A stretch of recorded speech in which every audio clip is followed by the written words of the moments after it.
Good morning and welcome to What is True. I'm Don Patton. Together with Dennis Carroll, we talk to you on Sunday mornings about the truth. This is a program that is brought to you by the Little Rock Church of Christ. We'd encourage you to worship with us on Sunday mornings at 10:30 and then 5 o'clock Sunday afternoon. We meet again Wednesday evening at 7 o'clock. Normally we're talking about the Word of God, the Scriptures, and that's what I prefer to talk about. But we find quite a few people have been convinced that the Word of God is not truth by science, by evidence from the fossil record, for example. And so I think it's appropriate for us from time to time to show that the evidence from science really confirms our faith. And we've been talking for the past 2 Sunday mornings about the fossil record. We began looking at the beginning of that record, and according to the evolutionist, it is as if the fossils burst out of a magic box. They all start right from the beginning, that is, all the major phyla. They're complex. It's suddenly, right from the start, these are quotations from the evolutionist, advanced fossils just planted without evolutionary history. All the anatomical anatomical designs, in other words, not just the simple ones and then progressing upward toward the more complex, but the major anatomical designs at the beginning with all of the major divisions, and since then there have been no new major anatomical designs. This is the beginning of the Cambrian, beginning as the evolutionist describes it. I think it's better described as a flood deposit. But this is their description, and I think it fits our view much better. We talked about the beginning of the fossil record. We talked about the trees, which are opposite to what the fossils are telling us. That is, these graduated branching trees that you see in the textbooks. Similarities are the basis of those trees, and the similarities are highly selective, chosen, excluding those that don't fit. And we demonstrated that. If you'd like more evidence on that, you can go back to the archive and see what we did last week. These are points that favor evolution. But we're often presented with progressions going from this to that to this, which would tend to indicate evolution. And if evolution is to be substantiated, that's the kind of thing you see, or should see, transitions from one form to another. We noted the statement from Niles Eldredge, who's curator of the American Museum of Natural History, one of the largest fossil museums in the world, over 32 million fossil specimens, who referred to Darwin's prediction that, yes, there are gaps. He said the fossils were the biggest problem for his view, but he prophesied these gaps would be filled in by diligent search. It's become abundantly clear, Mr. Eldredge says, that the fossil record will not confirm this part of Darwin's predictions. That's a summary of what we had presented. Moving to some of the transitions, and we had begun talking about the record of the horse, and this is perhaps the most familiar, the one that we see consistently in the textbooks, that goes from the little bitty horse up to the great big modern horse. Eohippus, and there are different numbers of toes, and all of that is supposed to be an evolutionary progression. Again, we see highly selective presentations here. We excavated the 9-foot donkey out near Lubbock, Ascentius gigantus.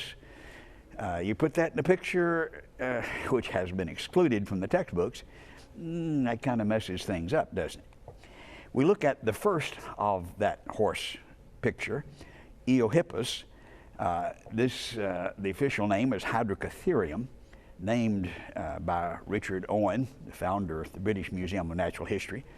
The word literally means like a hydrax, and that's what he thought it was. Later on, we find people lining it up with the horses, but and the Natural History Museum there at Oxford says this is the first horse. It's like a hydrax, but they pronounce it to be the horse. Well, This is a picture of the hyrax, and maybe you think that looks like a horse, but I think it looks like a hyrax. Others have questioned that, and we noted from Wikipedia that they said, no, it looks really more like an elephant, and that's the closest living relative. Well, I don't think it looks that much like an elephant either. I think it's a good hyrax, but that's the beginning. That is just arbitrarily placed there. It doesn't look like a horse or an elephant. It looks like a hyrax, according to the one who initially described it. The other horses show some variation, but the idea of an evolutionary progression is not established just because you line it up that way. When we go to northeastern Nebraska, we find one great ash fall, which preserved the animals that were living contemporarily at that time, and we find 5 different species, some with 1 toe, some with 3 toes, some with 2. The lined up progression is not lined up at all. It's all right there in one catastrophic ash fall. These were just different horses alive at the same time. We've lost some of them through extinction, but that's not an evolutionary picture. What we see is evidence of 3 kinds that are placed together and arbitrarily arranged. Elephants, horses, hyraxes, they're different kinds, and we don't see evidence for evolutionary progression there. I think we can summarize the evidence here for the horse evolution with a statement by George Gaylord Simpson of Harvard, who is actually the one who came up with the argument initially. This is his argument. He says, the uniform continuous transformation of Hyracotherium, that's the little bitty one to start with, into Equius, the modern horse, so dear to the hearts of generations of textbook writers, and everybody that's studied biology has seen the picture, never happened in nature. The world's leading expert says this is not, now he believes in evolution, but no, it didn't happen the way you see it presented in the textbooks. This transition doesn't work. Maybe Archaeopteryx, which is often presented as a transition, is evidence for evolution. Well, we see excellent specimens, 6 or 7 now specimens of Archaeopteryx, all juvenile forms, but beautifully preserved in the fossil record from Solnhofen limestone in Germany. And we're told this is the perfect transition from reptile to bird because it's got teeth and claws. Well, it's got beautiful feathers, obviously well preserved, and we talked about the nature of the implications there regarding time. That has to happen dramatically, rapidly. But these beautifully preserved feathers on this wing show a powered flight indicated by the structure of the wing. And at the leading edge, though, we're told, look, we've got claws. That's primitive, and that shows he came from the reptiles. It's a very complex organism that it lost, which is a downhill process. But there are some modern birds who do have good claws on their wings, like the Hoatzin down in South America. We note the claws here in this picture, especially in the juvenile forms, very obvious, which is what you find with Archaeopteryx. Just like modern birds, not anything really that different, but the real knockout punch comes with the discovery that was made a number of years ago, back in '86, by a paleontologist out at Texas Tech. Evolutionary bird shakes evolutionary hypothesis, we're told in Nature. These were modern birds 75 million years older, half again as old as Archaeopteryx. So how is Archaeopteryx going to lead to the birds when the birds got there half again as old as they were? They have advanced avian features, and you can't have the kids older than the parents. The results older than what led to it doesn't work. Before the birds, they supposedly reptiles led to the birds, but then we see the birds there before this, which is supposed to lead to them.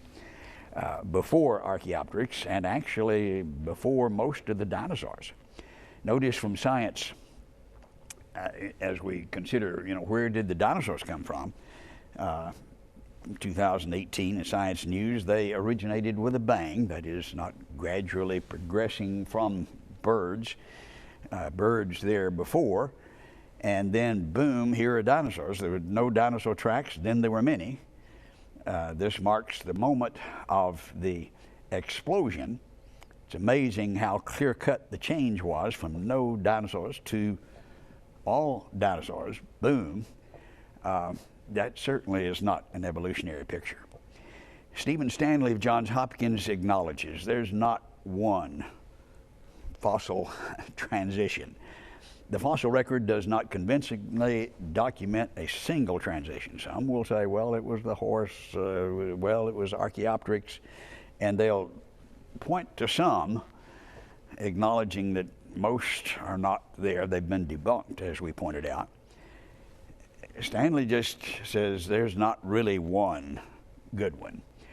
I think the final word on the idea of transitions and that picture from the fossil record comes from Stephen Gould, published in a book just before his death, 2002. He published over 300 popular essays in the magazine Natural History.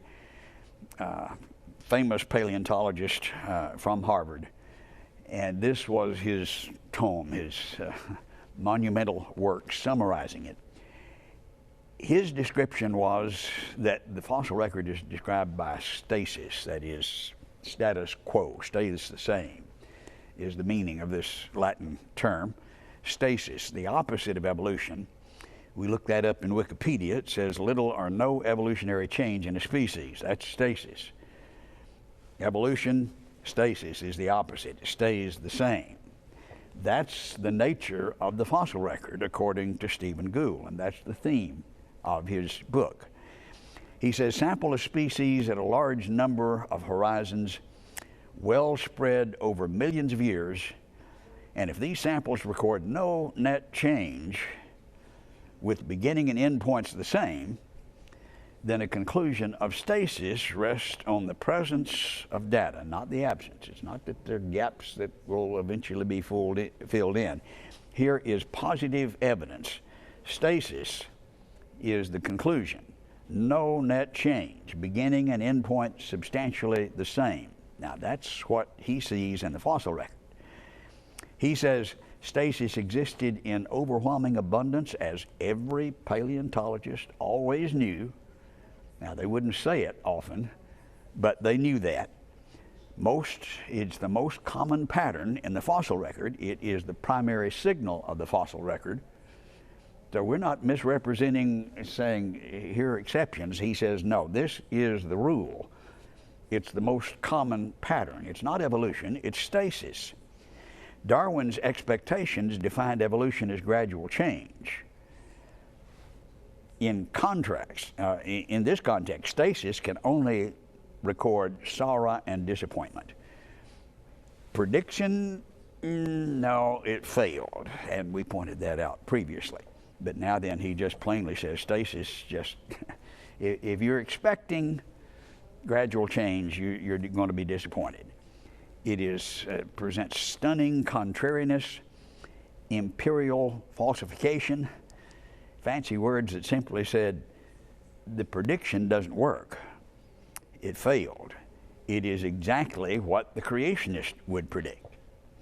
Well, of course, that was 2002, almost 20 years ago. But here was the leading expert at the time. Probably the one who's taken over that spot would be Donald Prothero. He's author of 5 geology textbooks. And he updates the position as he's speaking here in 2015. Many paleontologists came forward in pointing it out that the geological literature was one vast monument to stasis. That's his description, and I think that's correct, with relatively few cases where anyone observed gradual evolution, and that would be controversial. As Gould put it, it was the dirty secret hidden in the paleontological closet. But he says paleontologists all over the world saw stasis was the general pattern, that gradualism was rare, and that is still the consensus 40 years later. Now, going from Gould all the way to Prothero, it's still the consensus. That's the picture that you see of the fossils in the evolutionary record. Now, what we're doing here is showing you the evidence for creation, for evolution. On our side, the side of the creationist, you have a vast monument to stasis when you look at the fossil record. That's the opposite of evolution. The most common pattern, the primary signal, the consensus of the paleontologist. Now, not my prejudiced view, that's what the leading experts say. On the other hand, you would have transitions to show evolution, and what do you have there? Well, in a few cases, maybe some would deny that. Others say there's not one. On the one hand, you've got not much. On the other hand, the most common pattern, a monument to stasis. Now, weigh the evidence. Where does it lead? You don't have to put a blindfold on and leave your mind at the door when you walk in to worship the Lord. The facts fit our faith, and the evolutionary picture just is refuted by the evidence. However, of course, you still find faith. You find people believing devoutly in evolution, as is the case with A.C. Stewart of Cambridge, who certainly is aware of the picture that we've just presented.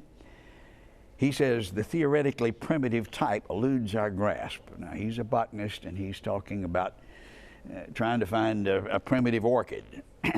Well, we have faith, but we can't find it. The theoretically primitive type eludes our grasp. Our faith postulates its existence, but the type fails to materialize. So you can't see it. You can't find it, but he believes it. In fact, some of them, and we can show here the result of this kind of, I think, blind faith in spite of the evidence by Jim Westgate, who's professor of geology at Lamar. I debated there at Lamar. And he says they're all transitional fossils. You don't have to worry about trying to prove this one transitioned into that one. You believe in evolution, then he said it's an absolute fact, and he starts with that conclusion. Arguing from the absence of transitional fossils is crazy. All fossils are transit. Well, if evolution is true and it's a fact, then I guess you could reach that conclusion. But you have to reach that conclusion first in order to see the evidence. It's obvious circular logic. You're beginning with the thing to be proved in order to prove that they're all transitional. Men of great faith. In fact, someone has put it this way regarding the faith of the evolutionist: it's the substance of fossils hoped for, the evidence of links unseen, with reference there to the comment that the writer of the book of Hebrews uses to describe the faith of Christians. Faith ought to be based on the evidence, not blind evidence. When we look at the evidence, we see, according to the evolutionist, it was Darwin's biggest problem that's worse now than it was then. He was embarrassed, and this is the way the experts describe it.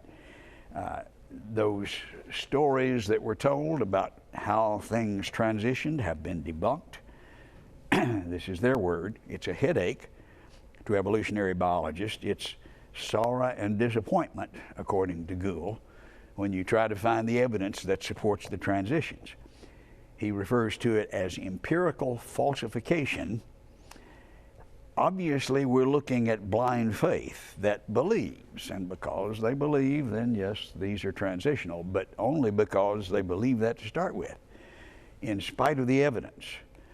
On the other hand, as again the evolutionists acknowledge, It delights the creation. It's as if they were just planted there, which maybe is exactly what happened. They're advanced right from the start. There's an explosion, as if they burst out of a magic box. The mosaic pattern of similarities fits much better than the branching pattern, as we see teeth like fish, our teeth just like fish in the sheep's head, and so many of the similarities do not show the branching pattern, but a mosaic pattern, as we demonstrated earlier. It is a monument to stasis. Now, these are not my statements. These are the statements of the evolutionists, and when you weigh one side against the other, they acknowledge this. There's blind faith on one side in spite of the evidence. And what the creationist is saying is delighted by the evidence. It's advanced and a monument to stasis. And this, you recall, according to Stephen Stanley, requires fossils. That is, evolution requires fossils for faith in evolution. Without the fossils, it's an outrageous hypothesis. And I think we can say they're without the fossils. The fossils are on the other side, and it leaves them as, according to Stanley, with an outrageous hypothesis. I probably wouldn't say it that way, but that's his description. So I think we can say that the fossil record favors creation without any question. I love to talk about the fossils, and when we debate the subject, this is where I want to go. Too many Christians are intimidated, and they think, oh, the fossils say evolution. Not so. It's as if they were just planted there. Now, again, this is not a picture of creation and what happened from it. I think it's a picture of what happened in the flood, and it buried the things that were alive then, and there is some kind of order, as we pointed out, as we talked about the record of the rocks, that would reflect the ecology of the time. Things lived at the bottom of the ocean, usually are below those on the plains, and then those on the plains have things that, and we see a general picture, but there are obvious exceptions. If you watch Jurassic Park, you'd understand why most people wouldn't want to live where those critters were. But if you ever find them together, you know they're not 100 million years apart, and we find evidence of that from the footprints as well as other evidence. I just like to talk about the facts, and the evidence definitely favors creation, and they've just quit debating and don't want to do that anymore. I think we need to go with the evidence. Now, as we proceed, we don't have a whole lot of time to get into the next category, but we'll preview that. Fossil men is another stanza of the same song. We see the same picture that we've shown with the horses or with the other supposed transitions from Archaeopteryx. They're separate, they're distinct, one doesn't lead to the other. Now, that's my summary. You'll have to tune in next time for the evidence to demonstrate that. We might begin by just asking the question, well, or if they came from the apes, which is what they affirm, then where did the apes come from? Well, Jeffrey Schwartz, professor of biological anthropology at the University of Pittsburgh, says we're still in the dark about the origin of most major groups of organisms. They appear in the fossil record as Atlas did from the head of Zeus, full-blown and raring to go, in contradiction to Darwin's depiction of evolution. Now, okay, they came from apes, we're told. We look at that and we see serious problems with that conclusion. But before we get to that problem, let's back up and see the first problem. Where did the apes come from? Well, boom, there they are, full-blown, and that's, of course, exactly what we predict. The real issue when we're talking about the fossil record of people, and we get very interested in that. This involves us, and so it's probably the least scientific area of all of the areas of paleontology because there's so little evidence to go on. But the key issue what allows them to put together the theory is described here by Roger Lewin, who, when this was written in his book Bones of Contention, was editor of Research, News, and Science. He says the key issue is the ability to correctly infer a genetic relationship between two species on the basis of similarity. Now, this is what we said about the rest of the fossil record. It's certainly true with apes and men. You just say this one is similar, maybe this one is less similar or more similar, and that's the way you line them up. That's the key issue. That's how you see evolution in the rocks. This is deceptive, he goes on to say, partly because similarity of structure does not necessarily indicate genetic heritage. And we've shown that beyond a shadow of a doubt. Shark, which is a fish, porpoise, which is a mammal, look similar. And so the key issue is deceptive and doesn't lead to hard and fast conclusions.